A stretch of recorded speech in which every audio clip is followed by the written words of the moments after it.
Economic affairs division की report के मुताबिक पाकिस्तान ने रवा माली साल के इब्तदाई 7 माह में बैरूनी कर्जों के मद में तकरीबन 6.3 अरब डॉलर हासिल किए, जो सालाना मुजव्वजा बजट का तकरीबन 35.75% है। IMF की हिमायत के बावजूद आलमी मालियाती मंडियों में कम क्रेडिट रेटिंग और मनफी हालात में कर्ज लेने के महदूद मौके के सबब गैर मुल्की कर्जों की सूरत में ये रकम हासिल की गई। निगरान हुकूमत ने दावा किया है कि कर्जों का बेहतरीन इंतजाम किया गया और रवा माली साल के विफाकी बजट में बैनुल-अक़वामी कैपिटल मार्केट और तिजारती कर्जों का सहारा नहीं लिया गया। मुल्क माली साल 2024 के इब्तदाई 7 माह जुलाई 23 तक जनवरी 24 में 17.6 अरब डॉलर के सालाना हदफ के मुकाबले में 6.3 अरब डॉलर मौसूल हुए। इसका मतलब है कि गुज़िश्ता बरस के इसी अरसे के दौरान 6.134 अरब डॉलर कर्जों की आमद के मुकाबले में सिर्फ 17 करोड़ डॉलर का इजाफा हुआ। हालांकि उस वक्त IMF प्रोग्राम में चैलेंजेस की वजह से हालात ज्यादा पेचीदा थे। कम रकम की आमद की बुनियादी वजह आलमी सतह पर मनफी माहौल और हमारी नाकिस क्रेडिट रेटिंग थी, जिसकी वजह से बैनुल-अक़वामी कैपिटल मार्केट्स रकम देने से गुरेज़ां थीं।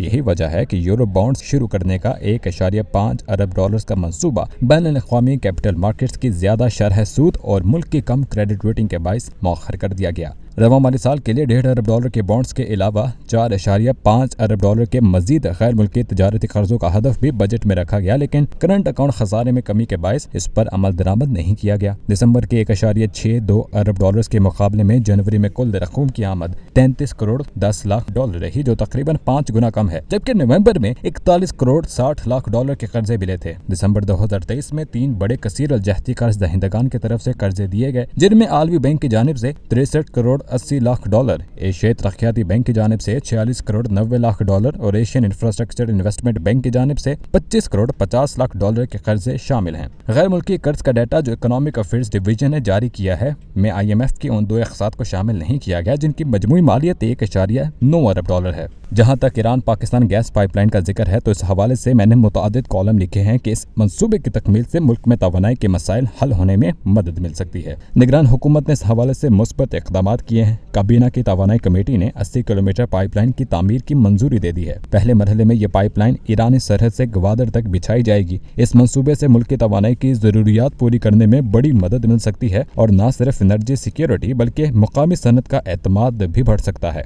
मुबैना तौर पर निगरान हुकूमत ईरान की जानिब से अरबों डॉलर के जुर्माने से बचने के लिए इक़दामात कर रही है और इसी सिलसिले में पाकिस्तान के अंदर 80 किलोमीटर की पाइपलाइन बिछाने की मंजूरी दी गई। पाकिस्तान और ईरान के माबैन गैस पाइपलाइन माहिदा 2009 में तय पाया था, जिसके तहत 750 MMCFD गैस पाकिस्तान को फराहम की जाना थी। मंसूबे में पाइपलाइन की कुल लंबाई 1931 किलोमीटर है, जिसमें 1150 किलोमीटर ईरान और 781 किलोमीटर पाकिस्तान के अंदर होगी। जनवरी 2015 में गैस की सप्लाई का आगाज होना था, ताहम ये मंसूबा मुकम्मल न किया जा सका और ये भी वाज़ेह नहीं कि ये कब मुकम्मल होगा। ईरान 900 किलोमीटर पाइपलाइन तामीर कर चुका है, जबकि 250 किलोमीटर पाइपलाइन की तामीर होना बाकी है। FBR की कारकर्दगी गुज़िश्ता कई माह से बेहतर दिखाई दे रही है। FBR ने माली साल 2024 के इब्तदाई 7 माह के दौरान 30% से ज्यादा टैक्स इकट्ठा किया है, जिसकी बुनियादी वजह अफरात ज़र की बुलंद शरह है। FBR ने 1 जुलाई 2023 तवस्त फरवरी 51 खरब 50 अरब रुपए टैक्स जमा किया, जबकि गुज़िश्ता साल के इसी अरसे में 39 खरब 73 अरब रुपए टैक्स इकट्ठा हुआ था, यानी गुज़िश्ता साल की निस्बत इसमें 28% से ज्यादा इजाफा हुआ। इस अरसे में टैक्सेस में तकरीबन 40% इजाफा हुआ, जबकि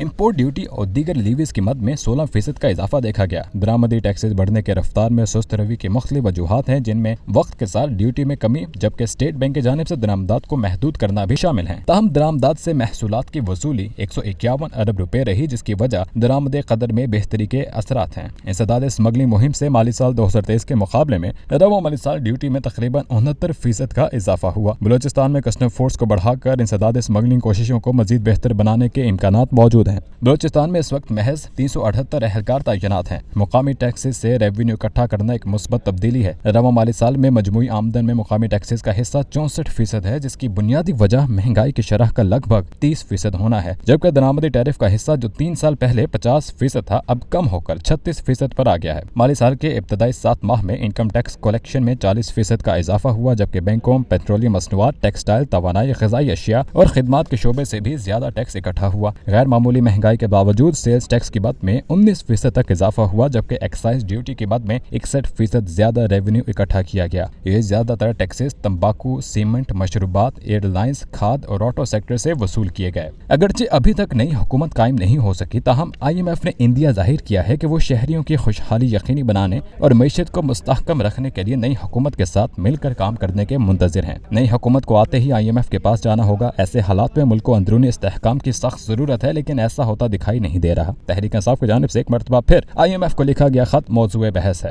گو کہ خط کا متن ابھی تک سامنے نہیں آ سکا، لیکن اس حوالے سے عوامی اور حکومتی سطح پر تشویش پائی جاتی ہے۔ ماضی میں دیکھا گیا ہے کہ IMF حکام، وزیر اعظم اور وزیر خزانہ کے وعدوں اور معاہدوں کو اہمیت دیتے ہیں۔ جو پارٹیاں برسر اقتدار ہوتی ہیں وہی IMF کے لیے اہم ہوتی ہیں۔ عالمی ادارے کے حکام اپوزیشن سے بھی ملتے ہیں، لیکن حتمی فیصلے حکومتی عہدیداروں سے مل کر ہی کیے جاتے ہیں۔ PTI کے انتخابی بے ضابطگیوں کی تحقیقات کے مطالبے والے خط کو قبول کرنے سے متعلق IMF کی ڈائریکٹر کمیونیکیشن کا کہنا تھا کہ جاری سیاسی پیش رفت پر تبصرہ نہیں کروں گی، میرے پاس اس حوالے سے کہنے کو کچھ نہیں ہے۔ مبصرین کا ماننا ہے کہ IMF ایک معاشی فورم ہے، نہ کہ سیاسی۔ عالمی مالیاتی ادارہ سیاسی معاملات میں زیادہ دخل اندازی نہیں کر سکتا۔ تحریک انصاف کا موقف ہے کہ انتخابات میں ہونے والی مبینہ دھاندلیوں کی تحقیقات کرائی جائیں۔ شاید اسے کوئی اور مؤثر راستہ نظر نہیں آ رہا۔ حکومت کو چاہیے کہ وہ تحریک انصاف کی شکایات کا ازالہ کرے اور متاثرین کو انصاف فراہم کرنے کی ہر ممکن کوشش کرے۔ ملک میں سیاسی استحکام ہی معاشی استحکام کی راہ ہموار کرے گا۔